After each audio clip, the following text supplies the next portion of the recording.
গাইবান্ধার সুন্দরগঞ্জে আপসহীন নেত্রী সাবেক প্রধানমন্ত্রী ও বিএনপির চেয়ারপারসন দেশনেত্রী বেগম খালেদা জিয়ার রোগমুক্তি ও দীর্ঘায়ু কামনায় দোয়া মাহফিল অনুষ্ঠিত হয়েছে।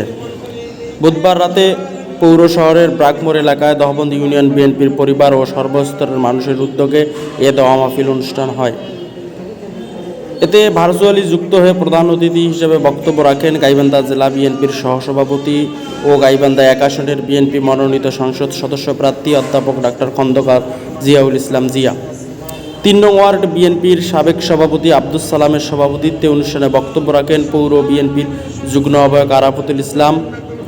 দহবন্দ ইউনিয়ন বিএনপি নেতা আব্দুল আউয়াল কাদেরীর সঞ্চালনায় আরও বক্তব্য দেন পৌর কৃষক দলের সদস্য সচিব শহীদুল ইসলাম শহীদ, উপজেলা জিয়া পরিষদের যুগ্ম আহ্বায়ক সহকারী অধ্যাপক আবদুল্লাল মামুন বিলু, দহবন্দ ইউনিয়ন বিএনপি নেতা আব্দুর রাজ্জাক সরকার এবং বিশিষ্ট ব্যবসায়ী বিপ্লব মিয়া। শেষে দোয়া পরিচালনা করেন উপজেলা ওলামা দলের নেতা মাওলানা আবদুল্লাল মামুন।